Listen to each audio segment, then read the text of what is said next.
Hello everyone, this is Shivani Singh and today we are going to discuss about the human circulatory system. This is the part of class 11th biology. So here human circulatory system is also known as blood vascular system. Human circulatory system को हम blood vascular system के नाम से भी जानते हैं।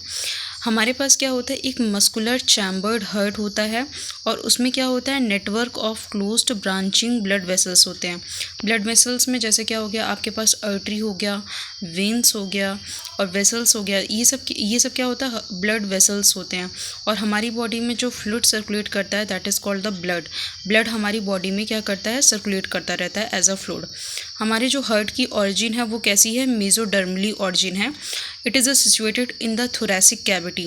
Heart जो है थोरैसिक कैविटी में सिचुएटेड है और ये दोनों लंग्स के बीच में पाया जाता है।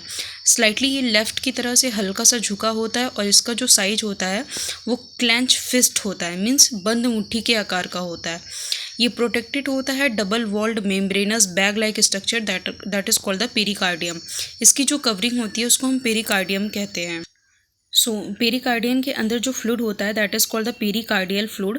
हमारा जो हार्ट होता है वहाँ पे 4 चैम्बर होते हैं। 2 चैम्बर ऊपर की तरफ होते हैं जिसे हम एट्रिया कहते हैं और 2 चैम्बर नीचे की तरफ होते हैं जिसे हम वेंट्रिकल कहते हैं।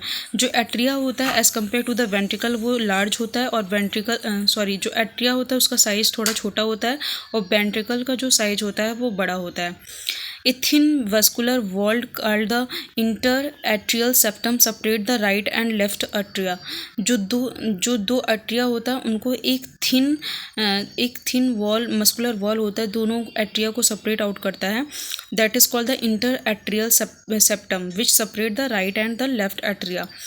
whereas the a thick walled interventricular septum separate the left and the right ventricle। सो इसे हम फिगर से समझेंगे।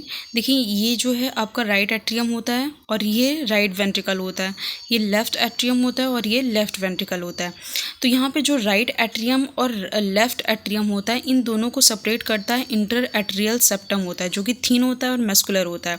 ठीक उसी प्रकार राइट वेंट्रिकल को लेफ़्ट वेंट्रिकल के द्वारा भी एक मेम्ब्रेन सेपरेट करता है जिसको इंटर वेंट्रिकुलर सेप्टम कहते हैं। ठीक इसी प्रकार राइट एट्रियम को राइट वेंट्रिकल से, लेफ्ट एट्रियम को लेफ्ट वेंट्रिकल से भी एक मेम्ब्रेन सेपरेट करती है जो कि थिक होती है और उसको बोलते हैं एट्रियो वेंट्रिकुलर सेप्टम। सो यहाँ लैंग्वेज में लिखा है The atrium and the ventricle of the same side are also separated by the thick fibrous tissue that is called the atrioventricular septum. However, each of these septa are provided with the opening through which the 2 chambers of the same side are connected। देखिए यहाँ पे जो thick membranes tissue जो होता है जो atria और ventricle को और इस एट्रिया को इस वेंट्रिकल को सेपरेट आउट करता है, वहाँ पे कुछ क्या पाए जाते हैं, कुछ ओपनिंग पाई जाती है। उस ओपनिंग को हम क्या कहते हैं, द ओपनिंग बिटवीन द, जो ओपनिंग राइट एट्रियम और राइट वेंट्रिकल के बीच में होती है वहाँ पे एक वॉल्व पाया जाता है and the valve is the 3 muscular flap or cusps that is called the tricuspid. And whereas the bicuspid को हम मिट्रल वॉल्व कहते हैं जो कि ओपनिंग करता है, किसकी बीच की ओपनिंग में आता है, लेफ्ट एट्रियम और लेफ्ट वेंट्रिकल का। अब इसको हम फिगर से देखेंगे। देखिए राइट एट्रियम को राइट वेंट्रिकल से सेपरेट करता है ट्राइकस्पिड और लेफ्ट एट्रियम को लेफ्ट वेंट्रिकल से सेपरेट आउट करता है बाइकस्पिड। बाइकस्पिड को हम मिट्रल वॉल्व भी कहते हैं। तो ब्लड पहले लेफ्ट एट्रियम में आता है और फिर ये जो वॉल्व होता है उसको गार्ड करता है और ये जो वॉल्व होते हैं ये वॉल्व बैक फ्लो को प्रिवेंट करते हैं। तो लेफ्ट एट्रियम से ब्लड लेफ्ट आर्टरी से लेफ्ट वेंट्रिकल में आएगा through the bicuspid and right atrium से राइट वेंट्रिकल में आएगा through the tricuspid all. So यहाँ पे वही लैंग्वेज में लिखा है the tricuspid whereas the bicuspid और मिट्रल, बाइकस्पिड को हम मिट्रल वॉल भी कहते हैं, guard the opening between the left atrium and the left ventricle. The opening of the right and the left ventricle into pulmonary artery and the aorta respectively are provided with the semilunar valve। सो यहाँ figure में देखिए, अब right ventricle की जो opening है वो किस में हो रही है, पल्मोनरी आर्टरी में हो रही है और जो यहाँ पे लेफ्ट वेंट्रिकल की ओपनिंग है वो डॉर्सल एरोटा में हो रही है। यहाँ पे भी वॉल्व पाया जाता है जो कि बैक फ्लो को प्रिवेंट करता है और उस वॉल्व का नाम होता है सेमी ल्यूनर वॉल्व। देखिए यहाँ पे लिखा है ना semilunar valve, the valve in the heart allow the flow of blood only in the one direction. देखिए यहाँ पे हमने जितने भी वॉल्व पढ़े, ट्राइकस्पिड हो गया, बाइकस्पिड हो गया या फिर सेमिनुलर वॉल्व हो गया, वो क्या करता है, बैक फ्लो को प्रिवेंट करता है। मीन्स अगर ब्लड का यहाँ पे जो सर्कुलेशन होगा वो वन डायरेक्शन में होगा, वन वे में होगा, मतलब एट्रिया से वेंट्रिकल की तरफ होगा और फिर वेंट्रिकल से क्या होगा, and from the ventricle to the pulmonary artery and the systemic aorta. The valve prevent any backward flow. ये जो वॉल्व होते हैं वो बैकवर्ड फ्लो को प्रिवेंट करते हैं। बोले the entire heart is made up of cardiac muscles. हमारा जो पूरा हार्ट है वो किस मसल्स का बना हुआ है, वो कार्डियक मसल्स का मिलके बना हुआ है। हमारा जो वॉल होता है वेंट्रिकल का वो ज़्यादा थिकर होता है as compare to the atria. जो वेंट्रिकल की वॉल होती है वो ज़्यादा थिक होती है as compare to the atria, क्योंकि वेंट्रिकल से ही, जो वेंट्रिकल में जब सिस्टोल होता है, जब उसका डीपोलराइजेशन होता है तो ब्लड क्या होता है, पंप होता है पल्मोनरी आर्टरी और सिस्टमिक अरोटा में, फिर वो बॉडी को सप्लाई किया जाता है। अब लिखा है the specialised cardiac musculature called the nodal tissue is also distributed in the heart. हमारे जो हार्ट में कुछ नोडल टिश्यू का डिस्ट्रीब्यूशन होता है। फॉर एग्जांपल यहाँ पे देखिए राइट आर्टरी में ऊपर की साइड में एसए नोड पाया जाता है और नीचे के साइड में एवी नोड पाया जाता है। तो एसए नोड को हम पेस मेकर कहते हैं या फिर हार्ट ऑफ हार्ट भी कहते हैं।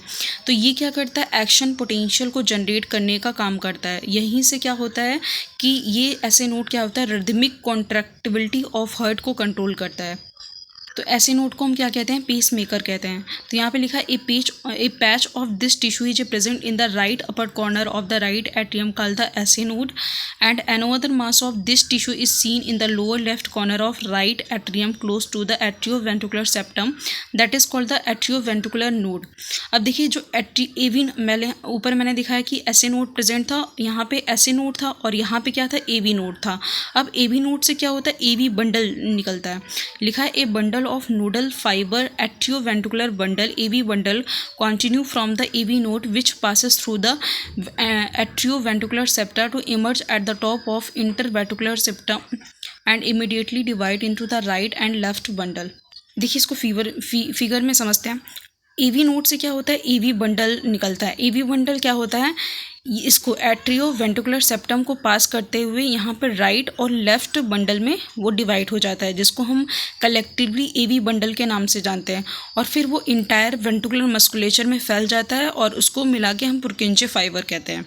तो यहाँ पे वही लिखा गया है, AV bundle continue from the AV node which passes through the atrioventricular septum to emerge on the top of the interventricular septum and immediately divide हो जाता है वो राइट और लेफ्ट बंडल में। अब लिखा है these branches give rise to minute fibre throughout the ventricular musculature of the respective side and the called as Purkinje fibre. ये जो ब्रांचेस होते हैं उसमें छोटे छोटे फाइबर्स निकलते हैं, पूरे वेंट्रिकल में फैल जाते हैं और उसको हम पुरकिंजे फाइबर के नाम से जानते हैं। बोले the nodal musculature has the ability to generate the action potential without any external stimuli, that is it is auto excitable. देखिए जो हमारा हार्ट होता है वो क्या होता है, ऑटो एक्साइटेबल होता है।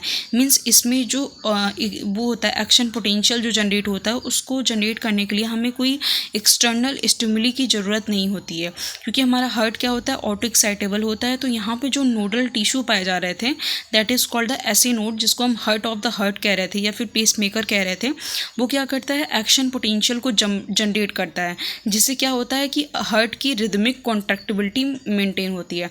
इसीलिए हमारा हार्ट क्या है, ऑटो एक्साइटेबल है।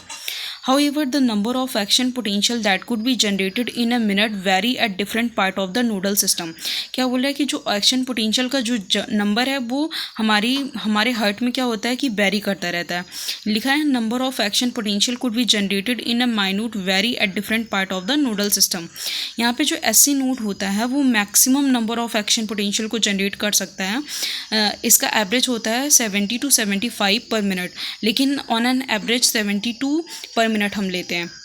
which is responsible for the initiating and maintaining the rhythmic contractile activity of the heart, जो कि हमारे हार्ट की कॉन्ट्रैक्टाइल एक्टिविटी को मेंटेन करता है। हमारा हार्ट 1 मिनट में 72 बार बीट करता है।